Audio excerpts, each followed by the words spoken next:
We now welcome Dr. Kavita Gupta IAS. I would request all our viewers all over the world to give me some time, because the achievements of Dr. Kavita Gupta are so many and so varied that it would take me a little bit of time to even touch upon them. She is a Ph.D. in economics from the Prescott University, London, United Kingdom, and she has 4 masters. Mind you, 4 masters in physics, engineering from IIT Delhi, M.Tech in Behaviourial and Social Sciences, again from IIT Delhi, masters in international law and international economics from the World Trade Institute, Berne, Switzerland, where she was awarded the summa-cum-laude, which is the rarest and the highest honor, goes without saying.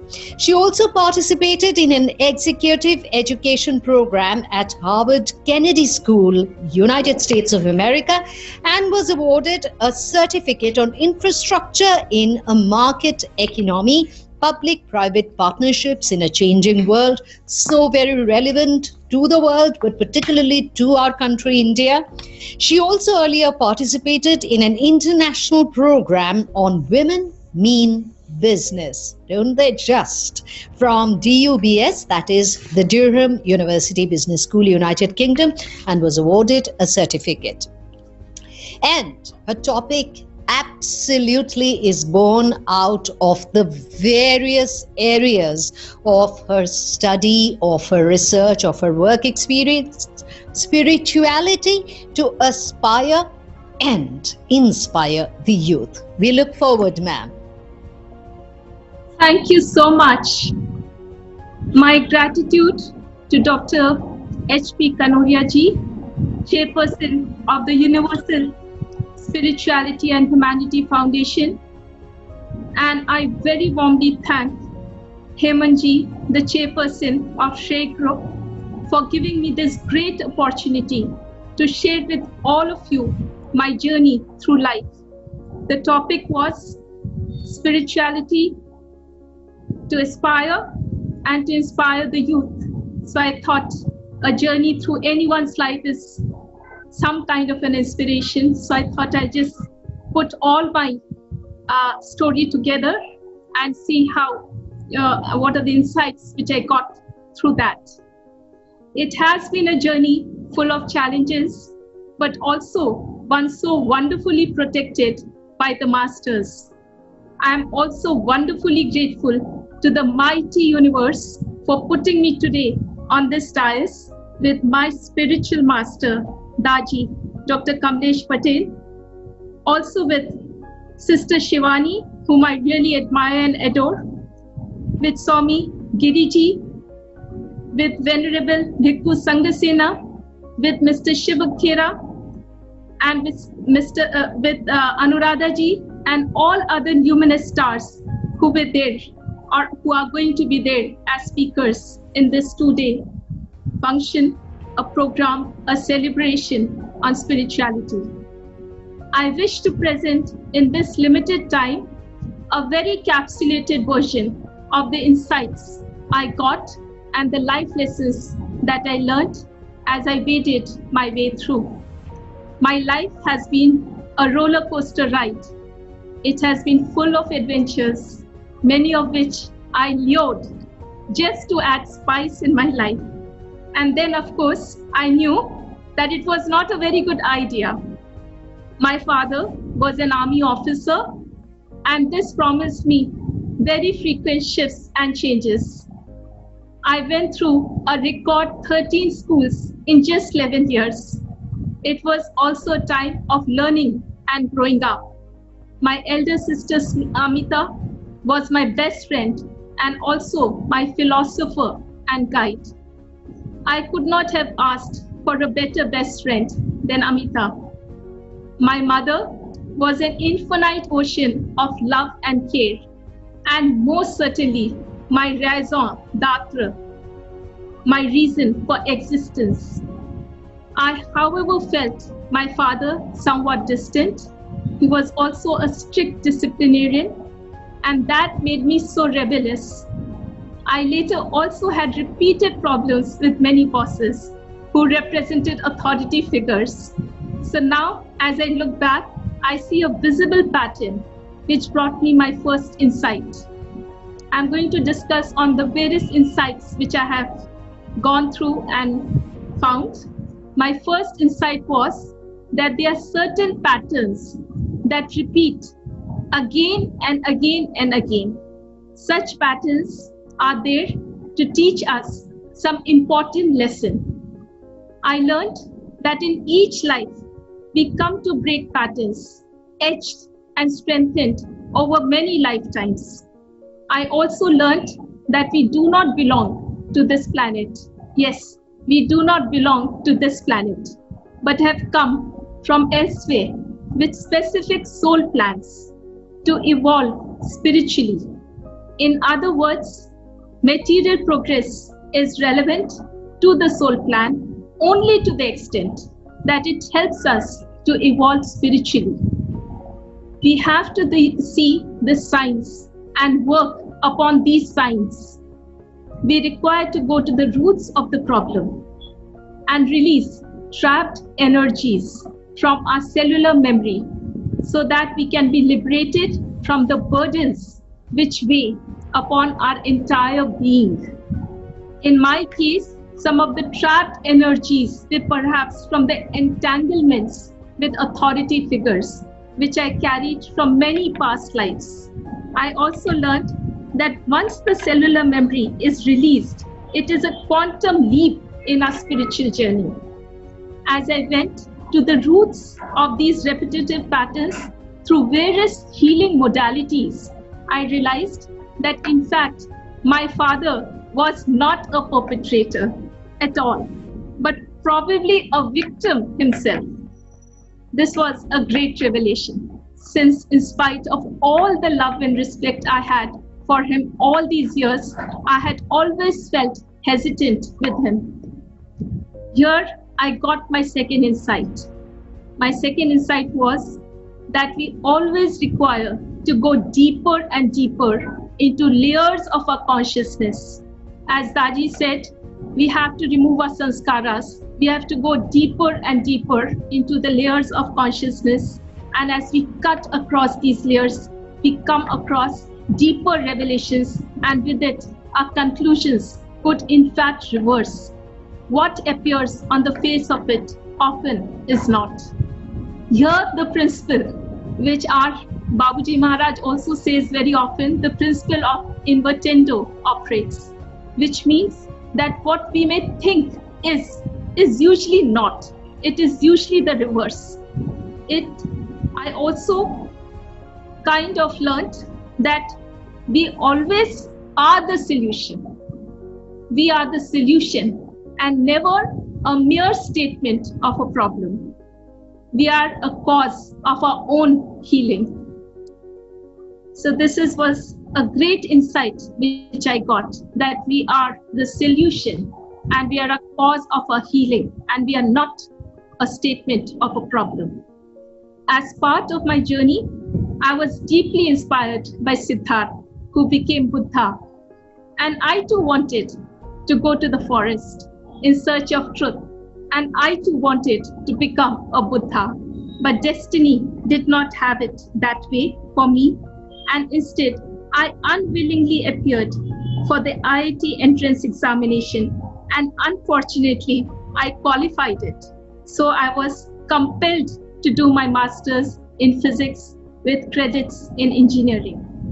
I was a National Science Talent Scholar also, and therefore, for 5 years, every summer, I attended scientific summer schools, where I pursued my interest in astrophysics, something which I am now thankful for. Science, of course, is closest to spirituality, so I got my third important insight. My third insight was that if we get what we do not wish for, I repeat, if we get what we do not wish for, we are blessed. which means that if we get something which we didn't want, it means that there is a divine hand working and showering a blessing, the true import of which we know only later. My father was staunchly patriotic, and when I expressed my wish to pursue my career in astrophysics, he said, "What if you discover a galaxy? How would it change the lives of millions of poor people in this country?" So I had to appear for the civil service examination. I was underage, and how I wished I had not lost that one precious year for my seniority. I enrolled in IIT Delhi for Masters in Behaviourial and Social Sciences, something which interested me well. I was exposed to Marx's Das Kapital and the various political philosophers. It was eye-opening, and it also inflamed in me my rebellious tendencies and the fight for the right. So it infused in me a great sensitivity towards the weak and the proletariat, something which I retained and maintained all through my career. I got my fourth insight. My fourth insight was everything works towards a life purpose. Yes, we all have a life purpose, and everything is goading us towards that. We choose a life to fulfill a life purpose, and our destiny conspires with the universe to fulfill that. I did not qualify in the IAS, but selected. I got selected in the Group A Customs and Central Excise Service in my previous attempt, as I lost by precious 3 marks only because of the interview. In the interview, I had answered regarding the reservation policy. I had said that the benefits should be availed only till the 3rd generation, so that these benefits could be divided more evenly, an idea which is now in vogue after 35 years. Here, as I look back, I got my 5th insight. My 5th insight was visionaries lose out in the structure of the Leviathan. The Leviathan believes in the status quo, but for innovations and fresh outlook to come in public administration, visionaries must step in nonetheless. I appeared again in the civil service examination, much against my will. And yes, it was more on my astrologer's insistence. I did not study much, did not do half as well. But lo and behold, as I was preparing to appear for my customs departmental examination, I got the interview call. And I again appeared in the civil service interview reluctantly and totally unprepared for it. I spoke randomly and philosophically and could not believe it when I actually qualified in the IAS in 1985. This time, mainly because of the interview. This was my 6th insight. My 6th insight was stars and planets do play a part in human destinies, which also means that there is a higher cosmic force moving our lives. The important part is there is a higher cosmic force which is moving our lives. I was allotted the Maharashtra cadre, the capital of which is Mumbai, a coastal city. And the state's history, as all of you know, is heavily influenced by Chhatrapati Shivaji. That as a little child, I had kept a small statue of Shivaji Maharaj on my study table for years together as an inspiration, and had painted only seas and ships as a young girl. I got my 7th insight. My 7th insight was life is well charted out even before we are born, and we do know consciously where we are moving towards. I entered the service and was posted at Ramte, an ancient and important pilgrimage town. there was a church in one of the talukas, and also probably the only place where I could speak English with the priests and the nuns. I often visited there and learned and practiced the Catholic faith in good measure. I studied in depth all the apostles and the Bible, the power of surrendering love, and the great sacrifice at the cross. Yet, I also yearned to learn Bhagavad Gita, and lo and behold again, one fine day, my first spiritual guru appeared at my door. I learned the pujas. I learned the rich spiritual culture of Maharashtra. I learned about its spiritual saints. I learned about Sant Gyaneshwar Maharaj, Guru Ramdas, Sai Baba of Shidi, and others. I learned the scriptures, including portions of Patanjal's Yoga Shastra, and of course, the words of the Lord written in Bhagavad Gita. I wrote my first book on the temple of Ramtek and the holy places around. I saw existence over there in simultaneous planes, in that place, and the rishis meditating in hidden caves in the other dimension, as also their processions on the hillocks. I got my 8th insight. My 8th insight was our soul's longing attracts a spiritual guru who is meant to transmit spiritual learning to us. I think some of you got the spiritual learning today from Daji. So your soul's longing is attracting you towards this path. All that are present over here.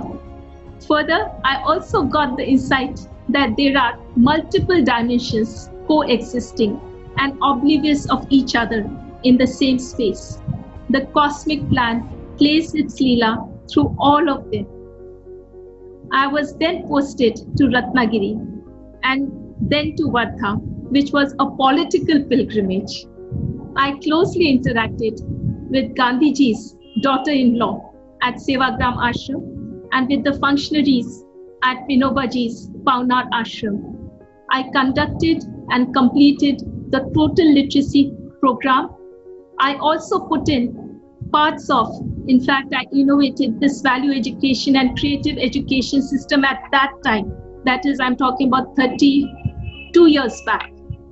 And in the district, I introduced it in all the schools where I had told that I had asked the teachers not to open the books and only to inculcate values and build creativity through games and other aspects. Wardha had been one of the first 2 districts in the country, and having completed this total literacy campaign successfully for the age group 15 to 35 years, after meticulous and painstaking effort, I, along with my team, was felicitated by the UNESCO Secretary General for achieving our goal. The district and my team of 3,000 teachers were exhilarated. All through, I did not want to marry, but my father's guru, and in many ways mine, said that I must marry, not for pleasure, but to walk through fire. It is then when on the very day that I was leaving from Mumbai for my district posting at Jalna, a district near Aurangabad, a district where I was to put all my engineering acumen in mapping the aquifers way back, 30 years back, using satellite imagery, that I met my husband and subsequently married him without my parents' consent. I knew I would not get their consent because he was practicing another faith, Islam.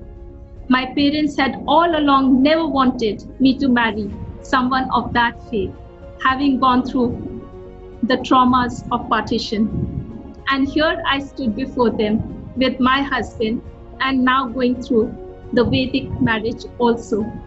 Marriage, of course, brought me a lot of learning, and I thank that learning. I also got my 9th insight, which brought me a great lesson. My 9th insight was, we cannot control our fate. We have to live our destiny. Yet that is a part of the soul plan, and all suffering is towards the fulfillment of our soul plan. In fact, as the masters say, sufferings are the great blessings. They teach us so much, and the fire of suffering purifies so much. It purifies gold into pure gold. After marriage, I was posted in Sales Tax Enforcement Department, where I conducted raids in forbidden territories. Now I think they were daredevil acts bordering foolhardiness. And later, I was posted as lottery commissioner. In both the places, I saw the entrenchments of various occupations into the Leviathan, even as they were expected to be ethically opposed to each other.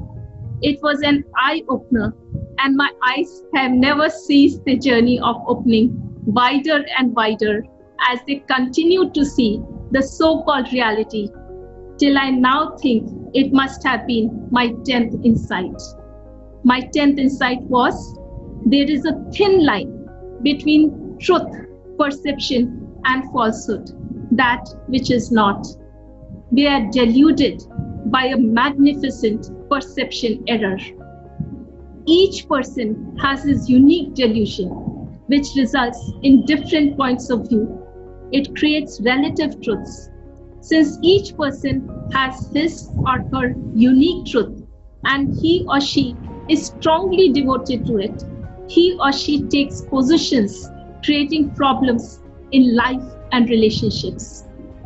This is what precisely results in religious incongruity, ego posturing, or anything else.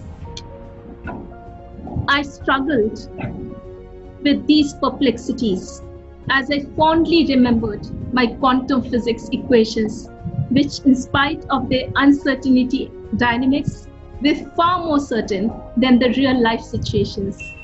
While my endeavor as Secretary Finance on computerizing treasuries was highly successful, my pursuit of creating a framework for outcome budget got stalled at the 12th hour after I had painstakingly worked on it for 2 years and had come up with a final report.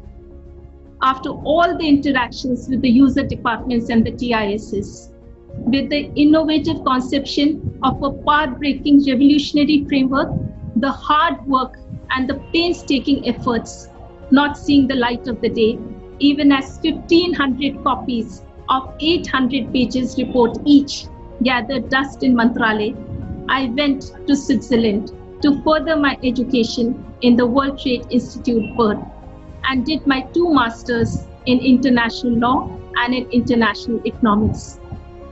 This was a decision I had postponed for 6 long years, and now this heartbreak saw me taking it.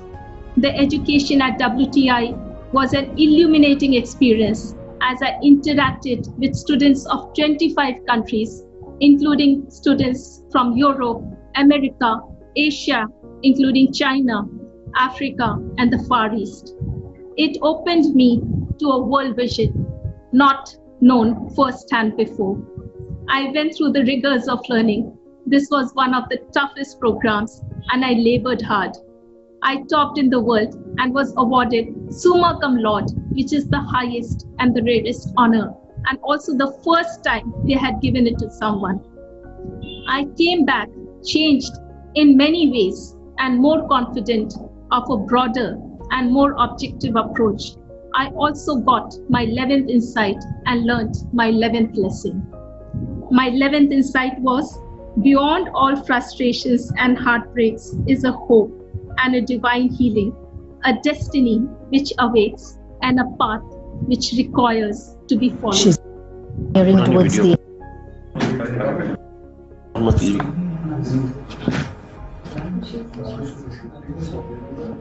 I think somebody has gone on.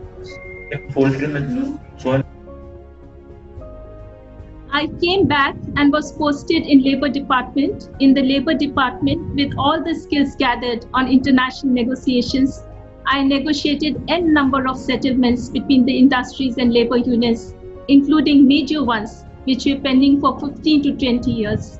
I also conceptualized, formulated, and successfully implemented on a pilot basis a labor management system, a win-win framework for both industries and labor, including for unorganized labor, which are usually left out. I presented in Geneva and Turin to the ILO, and after verifying the success of the pilot, the ILO included it as an international best practice. Soon after, the then Chief Minister declared a statewide rollout. However, immediately thereafter, I got my deputation in Government of India, Ministry of Commerce, as Additional Director General Foreign Trade in Mumbai. As soon as I stepped out of the Labour Department, the project of Labour Management System was systematically destroyed and dismantled. This was in stark contrast to my conception and implementation of the Women's Self-Help Group movement through IFAD funding, International Finance for Agricultural Development funding, which had been innovatively created by me for the first time ever through a government organization, and which was replicated in other states and also had been expanded to many more districts by my esteemed successors, both of whom were women. Only because of this taking forward of the project by my successors that the Maharashtra Self-Help Group movement saw recognition by the World Bank. I therein got my 12th insight and learned my 12th lesson. My 12th insight was, we can create a legacy, but to carry forth the legacy, we need big and nurturing hearts, hearts that would own it. We also need a long vision, a vision like that of a mother eagle, a vision which could take forth the legacy with alacrity and grace. I further introspected into my incomplete projects and later wondered whether it could also be due to an interruption of love flow from the ancestors. Loves and blessings have to flow from the ancestors and through the parents. Complicated distortions could be possible in family matrix. Also, the child could occasionally feel hurt, creating inner child issues. All this requires to be healed for the best manifestation of the flow of love and blessings. I just have another insight and then I conclude very briefly. As Textile Commissioner, Government of India, I traveled like never before and worked arduously for promoting technical textiles, research and development, and the Indian cotton. As Textile Commissioner of India, my efforts in technical textiles have now seen the real impact during the outbreak of the pandemic COVID-19 as factories churned masks, gloves, PPEs, etc., all made of technical textiles. It is a very proud moment for me. It is also important for me to say that also at this phase of my journey, I did not get support from where I was very much expecting the same. I found myself away from the seat of power and in the midst of a financial institution. I was MD Com. While it exposed me directly to the banking sector, it also freed a lot of my time from time-consuming meetings. Due to this, I found a golden chance to go deeper into fields which had always interested me. While I continued to do my work uncompromisingly, I also went deeper into meditation, and I simultaneously also learned various modalities of spiritual healing and the various energy works. I stepped into a different reality, a reality which was far more encompassing. My spiritual journey had probably started in rhythm and in full measure. I got my 13th insight and learned my 13th and the most important lesson. My 13th insight was, what is remains invisible in these illusions. This only means that in this illusionary existence, we do not see the real. What appears to be is usually not. In other words, appearances are false. The real power is the power within. Ever since I have been gathering the golden dust of love, love which is the universal energy and to which everybody responds without exception. I also learned that the world is a mirror, and when we change our emotions towards a person, our projections of that person in our consciousness and in our subconscious mind changes. With this change of our projection, his or her response also changes. I've captured some of these insights in my novel Love Only. It is a story of a soul in search. It is a story of love and deceit and otherworldly wilderness. It integrates various philosophical thoughts. I may be one of the few people who is a practicing Hindu. Also, I'm a practicing Sufi, a practicing Buddhist, and also one who has practiced Christianity. Just to give a flavor of the novel, I would like, if you can just bear with me, I would like to read a small excerpt from it. Anjali realized that the working of nature is perfect, and perfection balances itself delicately. Sensitivity and stability are precariously proportioned. Nature is in a state of perfect mindfulness. It is constantly alert and vigilant. Nature evolves in this mindfulness. It plays in this mindfulness and procreates in this mindfulness. That is why everything in nature is in perfect harmony. That is why nature is in constant celebration. And that is why everything operates in nature effortlessly. My novel now is available on Amazon. With the onset of COVID-19, I also observed my first rosas for the complete 30 days in the holy month of Ramadan. And I realized the truth of fasting as also the truth that all religions are universal and equally true. They create fields which unite and merge at a higher vibration energy and create an ensemble of such unparalleled energy flow that it can pull up the vibration level of the entire planet like a vortex or a whirlpool. The sole purpose of every person in this planet is to align the energies and allow the energy field to move upwards and attract energy fields and vibrations of every other person, irrespective of the religious faith, so that all these vibration energies coalesce and move upwards, pulling up the vibration energy of the entire planet. I also learned that now our planet is in that critical orbit when it is closest to another orbit, which is at a much higher vibrational level. If the vibration level of the entire planet goes up, the planet will be sucked into this orbit with a higher vibration level. Time is short.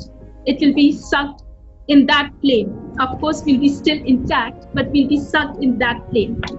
Time is short, and it's only till 2022 where it would stay. And then it would work with other planets and other spaces at their energy level and become a participant in the process of going still higher up. The journey is towards infinity, but at each higher vibration level, the life index, the love index, the happiness index shift in a quantum way. We continue this journey, but to complete the journey, we have to all move together. Nobody can be left behind. The journey is from hallowed graves rises a phoenix. A sacred space in silence speaks. From mythical Atlantis, a sphinx regenerates to integrate the diverse into one. In unity, a universe celebrates life. In unity, a universe celebrates life. A universe because there are multiple universes. In unity, prayer fields resonate to the tunes of Shambhala. Souls coalesce into one, matching none. Yes, he has no match. We all coalesce into him, matching one.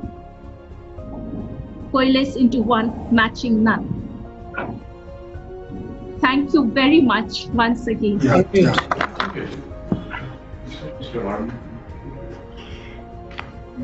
Thank you so much. And I'm sorry for exceeding the time, but there was so much to be said in this short time that I had to just say it. No, and we want to hear more from you because we have several questions, in fact. Okay.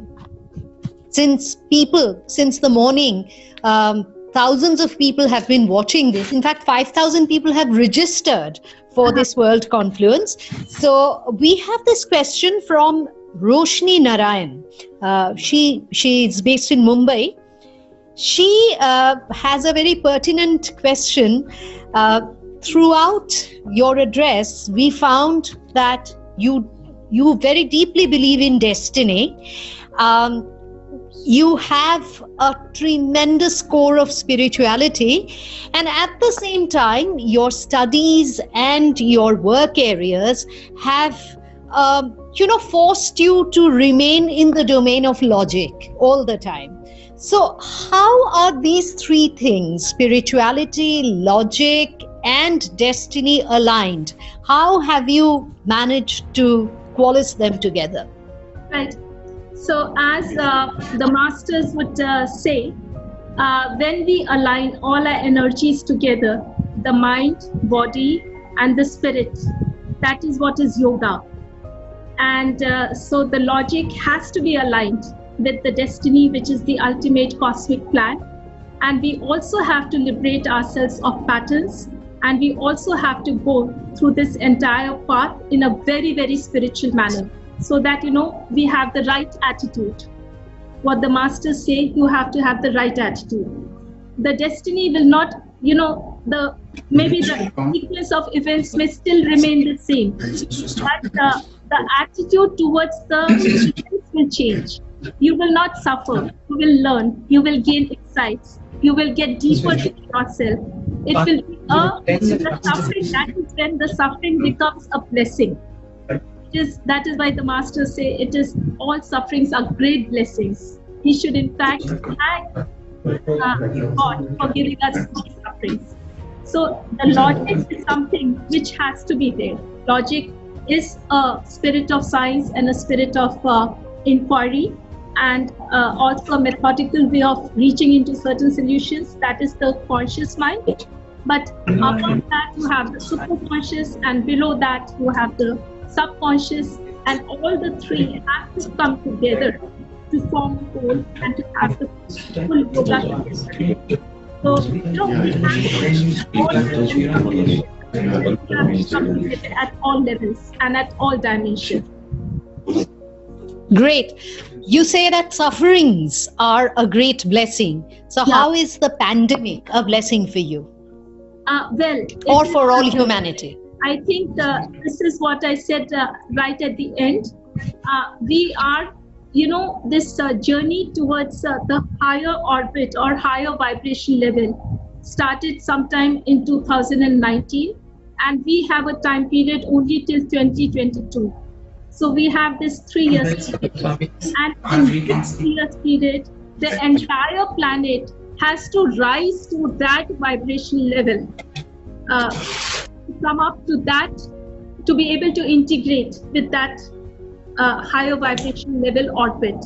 So now during COVID, invariably if you talk to anyone, they have gone deeper into meditation. They have come closer in their families. They have become more and more inside looking. They have got into yoga. So these are the ways where we are, the planet, coming above to that higher vibration level, and that is how COVID has helped us in getting us over there. And now I'm looking forward for another 6-7 months when the whole planet as a whole, like your international World Conference, is also going to contribute in helping everybody coming together and rising up. Thank you so much, Dr. Gupta. Thanks once again. Thanks a lot. Right.